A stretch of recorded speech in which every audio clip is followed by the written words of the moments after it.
आपल्या परिसरातील बातम्या पाहण्यासाठी आजच आमच्या डीजी सह्याद्री न्यूज चॅनलला यूट्यूबवर सबस्क्राइब करा आणि बेल आयकॉन प्रेस करा।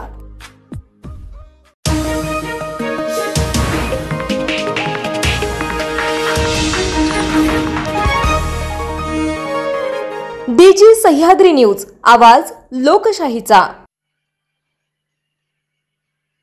हिंगोली जिल्ह्याच्या सेनगाव शहरात आज प्रशासनाच्या वतीने अतिक्रमण हटवा मोहीम राबविण्यात आली आहे। यावेळी सेनगाव पोलीस स्टेशनच्या वतीने कडक बंदोबस्त तैनात करण्यात आला होता।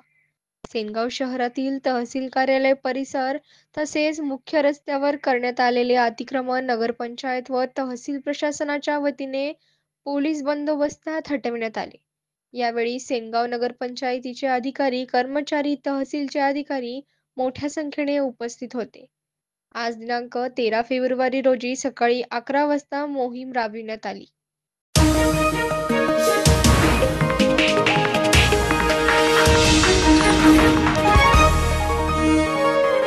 डीजी सह्याद्री न्यूज, आवाज लोकशाहीचा।